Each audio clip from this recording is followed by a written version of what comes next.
My name is Spencer Jennings, and my guest today is Joyce Perry. Joyce is a rehabilitationist for wildlife, and I was confused in saying this is a wildlife conservationist program, but it's rehabilitation. Right. Welcome to the program, Joyce. Thank you, Spencer. How are we doing today? Very good. I'm glad to be here. Good. Why don't you share with our viewers exactly what is a rehabilitationist for wildlife? I know what it is for humans because I was involved with rehabilitation. Right. A wildlife rehabilitator takes in injured and orphaned animals. Sometimes we take babies, sometimes those that are injured. Those that can be rehabilitated and go back into the wild, we release them back into the wild. I work with several local veterinarians. I also do education programs with a lot of my raptors. Raptors are owls, hawks. When you say education programs, do you actually go into the schools? I actually go into schools, libraries, events with the live birds. Oh, with the live birds? With the live birds, always, okay. Yes. The birds are trained. They sit on my glove. And who trains the birds? Who trains the birds? Oh, I do, and some of my volunteers. I have volunteers that... a lot of the volunteers come to work with me, and after they've been there for a while, they learn to handle the birds, and they go under my federal license, and they do the programs with me, because we do some really large festivals, and you need several people. Okay, to so do that. You get volunteers, and you go out and you educate the public. We educate the public. Okay. We talk about the loss of habitat. We talk about some of the birds that are endangered in New York State. Can you talk about specifically the kinds of birds that you deal with in New York State, and what kind of role can the birds play in terms of preserving the environment? They serve a purpose, and most people don't think so. They definitely do. Okay. I bring in owls, hawks, I have some ravens, a crow, some small falcons. And you get these birds through because they're injured? They're injured. Abandoned, or what? They're injured. The birds that come in to me are all injured or hit by cars, and the ones who can be released, we release back into the wild. Okay. But if the bird is unreleasable, and I work with a veterinarian who works with me to determine that, then I get a special license to keep that bird as an education bird. So you have to get a license for different species of animals in order to... I have several permits. I have a state license that allows me to rehabilitate mammals, and also I have a license that allows me to do rabies vector species, which are raccoons, bats, and skunks. Oh, wow. That's another special permit. Then I have a federal permit that allows me to bring in migratory birds, rehabilitate them. And I'm assuming that you have to pay for these permits? They're not free? Some of them I have to pay for, but mainly they're free. Oh, okay. Yeah. Okay. Yeah. Okay. And then I have another special license from state and the federal government to actually keep birds, possess them, and take them out and do education with them. Now, when you rehabilitate birds, you try to relocate them back into their natural environments. Absolutely. I see. Yeah. And how do you go about dealing with the larger type animals? I mean, birds are relatively small compared to some of the animals that you rescue, and you really... Actually, I describe you as a person who run a rehabilitation service center along with room and board. Am I correct? Yeah, room and board. Yeah, you do. Right. You do have to feed them and put them in an enclosure. I have some really huge aviaries in my backyard. And what is that? That's a huge enclosure. Okay. Some of them are 20 foot long, 12 foot high, and these are for the large birds. Oh, wow. Well, I have great horned owls.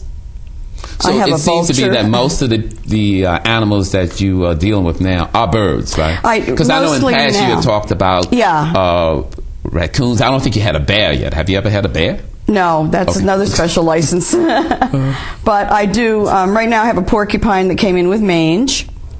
She will be releasable. I didn't even know porcupine was indigenous to this area. Absolutely, they are. No kidding. I've never seen a porcupine in my life.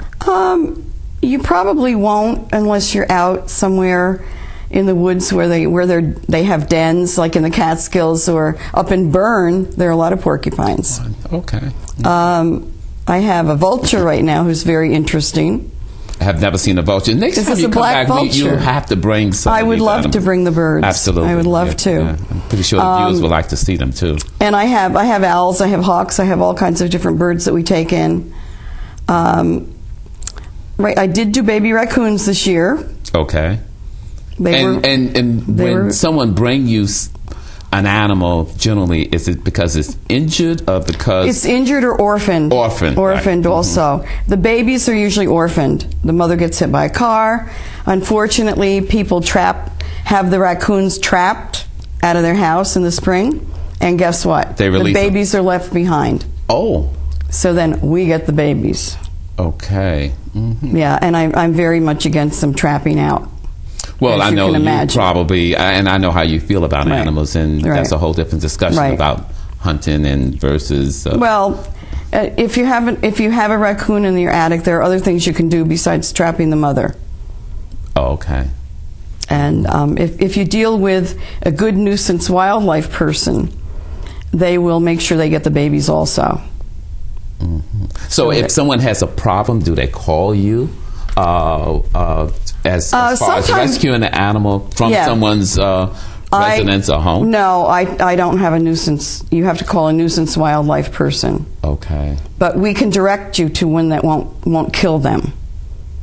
Say that again, I'm sorry. If you call me, I can direct you to a nuisance wildlife person who will not kill the animals. Now, are these state and county employees, or these are volunteers like yourself? They're, they get paid, but not by the county or the state. Mm-hmm. They have their own little business. Now, how do you manage feeding these animals? Because I would imagine they all have a different diet. They do. Yeah. They all have different nutritional needs. Mm-hmm. I'm sorry, I'm a little dry. No, go right ahead. Mm-hmm. They all have different nutritional needs. And so we have... If we have babies, we have certain formulas for raccoons, certain formulas for skunks. I had 10 skunks this year, and they were all released. And it's just like my vulture. I have a black vulture. And what do you feed vultures? You feed them roadkill.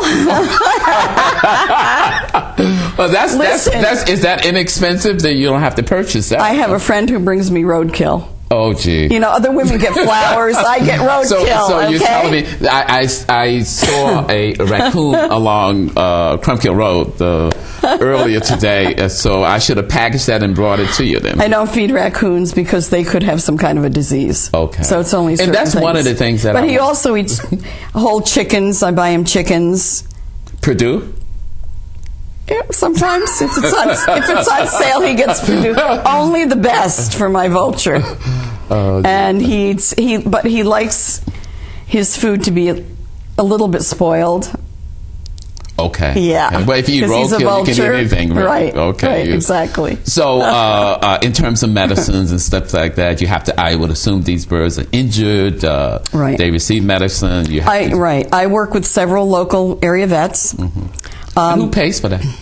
They see the animals free for an exam and x-rays. I do have to pay for medications. I pay for that myself. Okay. We don't get anything from the state or the federal government. Yeah, and I was telling someone about you earlier is that you are probably the only person I know. You're like school teachers. So school teachers take personal responsibility for buying supplies. I have a lot of teachers in my family. Right. And they take it out of their own pocket. You do the same thing when it comes to animals. Absolutely. You use your Social Security to support your animals. Sure. I know that. I do. And that's why And there are a lot of wildlife rehabbers in the area that do the same thing. We're all very committed. Well, you have to be committed. Or should be committed. Well, that's another story. But I know you're very passionate about what you do. I am. And that's one of the things that have always impressed me over the years. And you're very good at what you do. And you're well known in this area. Thank you. I appreciate it. Okay, yeah, sure. We live on donations. Okay. And so you get no federal funding, no state funding? No, nothing at all, no. Why is that so? I just think that they don't you don't have a strong enough lobby to get in some. No, I don't think that we do. No, Okay. we probably not. And it seems to me that conservation and wildlife are always the first thing to be defunded, especially in New York. If there are layoffs, they're going to hit the Department of Environmental Conservation first. And people don't understand, probably to a certain degree, how important the animals are in terms of protecting the environment. Exactly. Now, if you didn't have owls and hawks, like I always tell the kids, you'd be overrun with mice and rabbits. Because And they clean chipmunks up. and squirrels my and all the other things that I see around my house. I love my little chipmunks. You know that. Gee. But we would be overrun with all kinds of little rodents.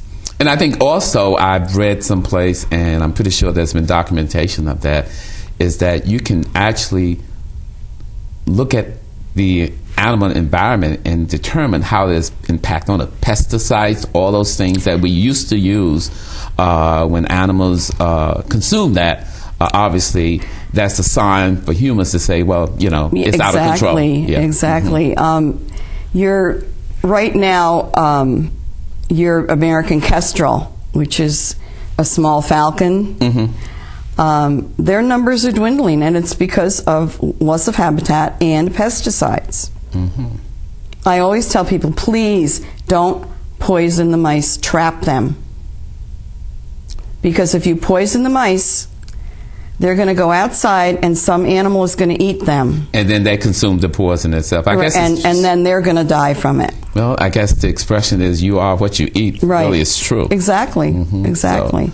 So no one gives you any private funding other than what you raise through donations. Right. Donations. And then when we do our educational programs, we take our live birds in. I do charge. I do get paid for that. Okay. But if we have a school that can't afford it, we work with them.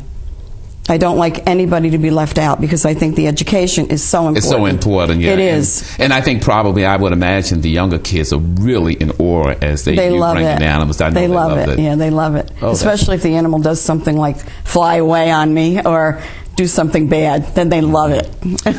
So you do have volunteers that come in every day to help you? Almost every day. Oh, okay. I do. Because I know some of the things you do requires a lot of physical strength. Right, in terms of even purchasing the food, I would imagine. I don't know how much food they consume. Well, the birds that I have, of course, eat mice and quail and chicks. And where do you buy mice? Actually, I have 2 different labs that give me mice that they can't sell. They don't. They usually have... These are mice that has been tested? No. Oh, okay. No. What happens with the labs is they grow mice, and they sell so many. And it's a business. Yeah, there's a business for them. But they have so many left over, and they are kind enough to give it to the rehabilitators. Oh, no kidding. Yeah. Oh, wow. So we get the frozen mice. And is that someplace local here in Albany? There's one, Charles River Labs down outside of Kingston. Oh, okay. Yeah. Oh, that's interesting. But then I have to buy my quail. They ship them frozen? No, I go pick them up. Oh. Pick them up and no, I fill the car up. Next time I'm going to ask. Well, don't maybe you could go with me next time. Linda will go with you, not me. Oh God, I tell you, that's unbelievable. So, so how long have you been doing this? About 17 years. Okay, and what inspired you to? Because I know you always had a passion. I've always loved animals, and have you ever thought about? Well, it's kind of late now, but veterinarian. I wish I had. Yeah. Oh, no kidding. Yeah. Oh, I wish I had. Okay. But at 18, you don't know. Well, is it what too you late want for you to now? do? Yeah, I think so. No, they give you an honorary degree. Yeah, there they you should, go. Really. There you go. And I describe you as the Mother Teresa. You're the Mother Teresa for all the wildlife people. Well, thank you. Yeah. I've always been a big fan. There are a few of us out here. Yeah. But okay, tell me something that I haven't asked you yet about care. I know that we talked about costs. And what about the habits of animals? I mean, what do you do when you have to get up at 12 o'clock at night to give an animal a pill, administer some kind of medication? How does that work? Well, you set your alarm and you get up, because if you have baby raccoons, or baby skunks, you're going to feed them through the night if they're really small. Yeah. I mean, around the clock. Yeah. Oh, no kidding. Yeah. Okay. Absolutely. So you get up and so how do you manage them. that? Because I know that it can be a struggle to get up. So volunteers show up at your house at 11 o'clock at night? No. They come during the daytime. They don't come at night. And sometimes I'll get a call at night, in the middle of the night, that an owl has been hit by a car. Now, do the police call you if there's a situation? The police call me. Animal control calls me. Okay. The vets send me animals. The vet sends you an animal for rehabilitation? Right. Oh, okay. Yeah. And what is the protocol for if a bird breaks a leg? What do you do? I take all my birds go to the vet for x-rays. Okay. And then the vet will, if they can fix the broken leg. This year we've had a lot of broken wings that are high up in the shoulder. It can't be fixed. So what do you do? They're euthanized. The vet euthanizes them, unfortunately. Okay. And are you responsible for the disposal? No. Okay. No. The vet takes care of that. We've had a lot of West Nile this year also.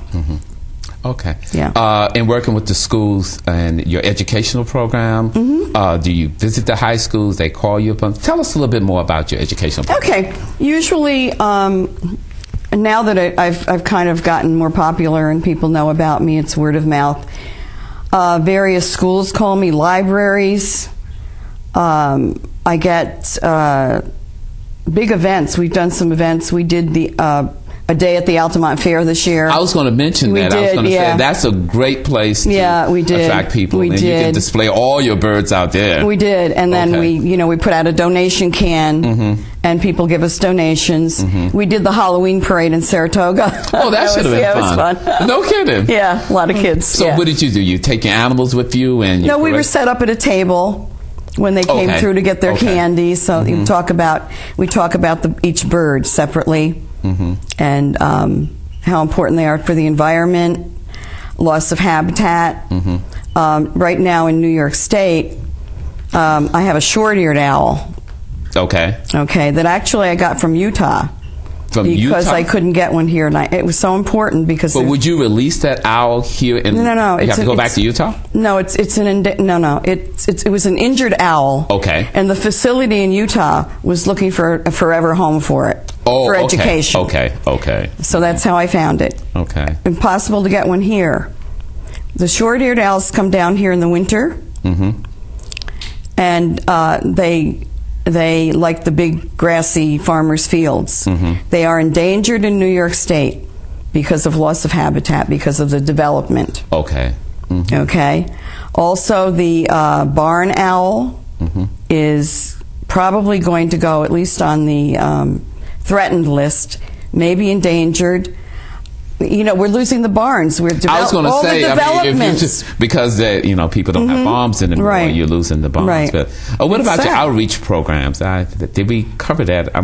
What do you do in terms of outreaching, making people aware of what's available? And we have brochures, business cards. We send brochures out. A lot of it right now is word of mouth. Can you actually put those brochures and for instance, can you put them at Crossgate? Can you put them at Colony shopping centers? They have places in the mall sometimes where we haven't really explored that yet. And that's probably something we could use a good public relations person. Just to raise the money. Who will work free? And I'm just you're raising enough money so that you can pay someone a stipend and to work with you. Yeah, right. Yeah, sure. I thought you might want to. I will volunteer to help you anytime, Joyce. I think you do very good what work. We need right now, we definitely need a new transport vehicle. Oh, a car. We need it. Have you approached the car dealership? Van. Why don't you? Not yet. I think it's worth. I think it's worth trying. They may require that you put something on the car. That's not and a that's problem. Probably and not a problem. we are a 501c3. Oh, you're a 501c charitable organization. Okay, so it's tax deductible. It's all tax deductible. Oh, okay. So you should have. So you can make a big donation this year. Okay. Okay. Donations. Yeah. Right. Yes. I will. Honestly, for showing up on the program, I'm going to make a donation to. I love the name of this program. Thank you. Whispering Willow Care. And I don't know how you came up with the name, but it's a very... I had a raccoon that was named Willow at one time. Okay. And where did you get the Whispering? I don't know. I think it's great. I think it's unique. Liked it, yeah. I love it, too. Yeah, we like it. Okay. How is Lucy Pearl? Lucy Pearl is beautiful. Okay. Lucy Pearl, I stole a name from one of his projects. From my project? From my barn owl. From my barn owl.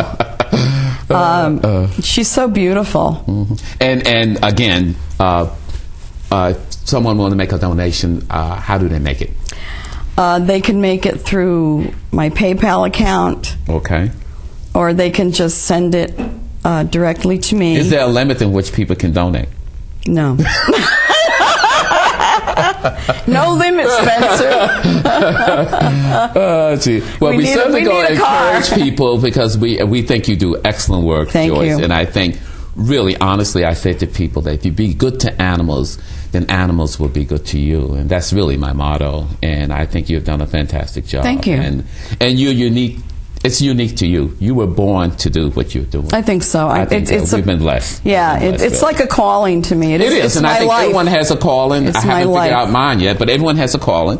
And I think your calling, you recognize early in your life. And that's why I really admire people who have a passion for what they want to do. Yeah, I grew up with all kinds of animals. Oh, no kidding. Yeah. Yeah, I see it. Yeah. But, so we hope that, that you can raise enough money to keep afloat and continue to do one of the things that you're doing. Okay. Thank you. So, what did I miss? I'm pretty sure, I hope I covered everything that... I think you pretty much covered everything. Okay, all right. If people want to volunteer, we do have a website. Mm-hmm.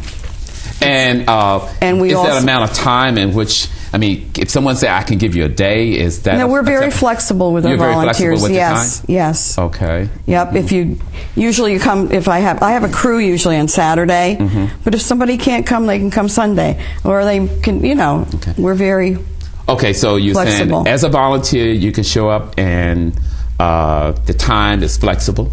Right. Okay. You have to tell me what time. Mm-hmm. And, you're cleaning cages, mm-hmm. feeding the animals. Okay. Eventually, you can learn to handle the birds. Okay. If you're do interested. I have to be licensed or get any kind of certificate? No. I could be an unskilled volunteer. Right. Okay. We'll train you. Mm-hmm. To handle the birds, you have to be under my license. Okay. But anybody else, anything else you don't have? The other activities you don't have to be supervised. And if you would like to become licensed as a mm-hmm. wildlife rehabilitator, you can go to the Department of Environmental Conservation site. Okay. And they give a test at least once a year in the area. Oh, okay. You get a booklet, you read the booklet, study mm-hmm. it, take the test. Is this online? Yes. Okay. Mm-hmm. And then that qualifies you to do some of the things that you're now doing. You have to go actually to a location to take the test.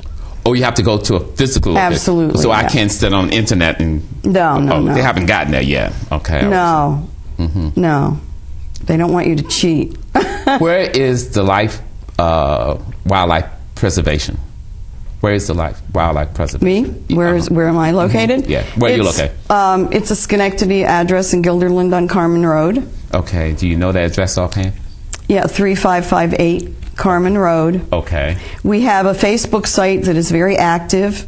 Oh, okay. If you go to Whispering Willow Wild Care. Whispering Willow, okay. Whispering Willow Wild Care. Mm-hmm. On Facebook. Okay. You'll see a lot of what we're doing because we constantly put pictures up of what we're doing, the animals that are coming in, mm-hmm. the animals that are being released. You have any video clip perhaps maybe you can share with us the next time you come back? We do. We have lots of video clips. We have a YouTube channel.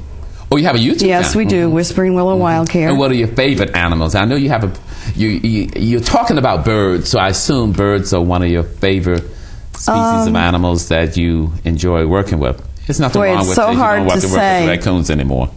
I love them all. Okay. I do. I especially love baby beavers. Okay. I've had a baby beaver in my bathtub. In your bathtub? Absolutely. Taking a bath?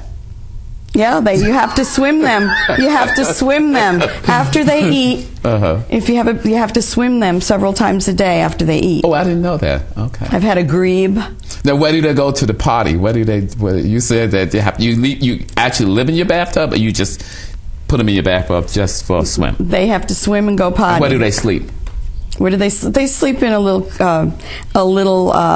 playpen. And this is in your house? Yeah, of course. I keep telling people, and maybe they'll believe me now, Joyce. We've had beavers in the bathtub. We've had ducks in the bathtub. You are the most unique person I've ever encountered in my entire life. I think it's good. We need to do a television series on you, and that would be fun. That would be terrific with all the animals. We've been channel. I don't want to say another channel. Well, you can say it. Several channels have done have come out and covered releases for us when we've done a release, and they've come out and done some video. So we have been on local news several times. So if I come to your house, what am I expecting to see? Birds and beavers in the bathtub and birds not in right the kitchen? Now. As I get older, I'm not doing that much. But we do have. Well, in fact, the vulture's going to have to come into the garage tonight.